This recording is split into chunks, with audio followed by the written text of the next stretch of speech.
Bonjour à tous, des chasseurs de Franche-Comté et l'Office français de la biodiversité touchés par une cyberattaque à la mi-janvier. L'Est républicain nous l'apprend aujourd'hui. Les données de plus de 100 chasseurs ont été dérobées et publiées sur le dark web. Dans le Doubs, 39 individus seraient concernés. Les coordonnées bancaires n'ont pas été dérobées. En revanche, les adresses postales ont fuité. Ce pourrait être un moyen pour ensuite venir voler des armes à feu. Une plainte a été déposée. Une jeune femme de 19 ans déférée hier matin devant le parquet de Dijon sur reconnaissance préalable de culpabilité. Elle a été interpellée lundi après avoir transmis de la drogue à un détenu au parloir de la maison d'arrêt de Dijon. Le détenu a été retrouvé avec 0,9 g de résine de cannabis sur lui. Le département de Saône-et-Loire sera bien au Salon de l'Agriculture 2026 malgré l'absence de bovins charolais. C'est la 4e année consécutive que le département installe son propre stand sur le Salon international, un stand sur lequel on retrouvera dès le 21 février des animations et surtout des dégustations de produits locaux par des producteurs du département. Le Salon de l'Agriculture se tient jusqu'au 1er mars sans bovins, donc conséquence de l'épidémie de dermatose nodulaire ces derniers mois en France. Les voies navigables de France ont annoncé dans un communiqué hier la fermeture du canal de Bourgogne en Côte d'Or jusqu'en avril 2027 sur son versant Saône de Pouilly-en-Auxois à Saint-Jean-de-Laune. Fermeture qui est la conséquence de travaux qui débuteront au mois d'avril au réservoir de Pentier.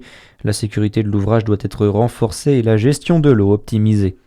En France, 100 000 € d'amende, 1 an de prison ferme sous bracelet électronique et 5 ans d'inéligibilité. Voici les réquisitions prononcées à l'encontre de Marine Le Pen hier soir. La chef de file des députés du Rassemblement national pourrait ne pas pouvoir se présenter à l'élection présidentielle de 2027 si elles sont suivies. En revanche, aucune exécution provisoire n'a été demandée par l'avocat général. Des réquisitions satisfaisantes pour Patrick Maisonneuve, avocat du Parlement européen.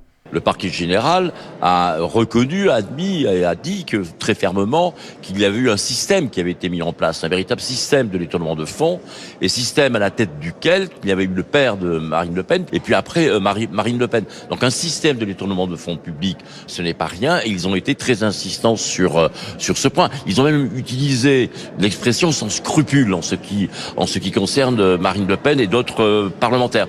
Donc des réquisitions assez sévères, mais sur lesquels nous on les rejoint totalement, puisque ça a été notre position depuis le début. Le verdict est attendu pour l'été. Dès aujourd'hui, ce sont les avocats de la défense qui commenceront leur plaidoirie. Et puis en attendant la cérémonie d'ouverture vendredi soir, les Jeux Olympiques d'hiver de Milan-Cortina démarrent ce soir.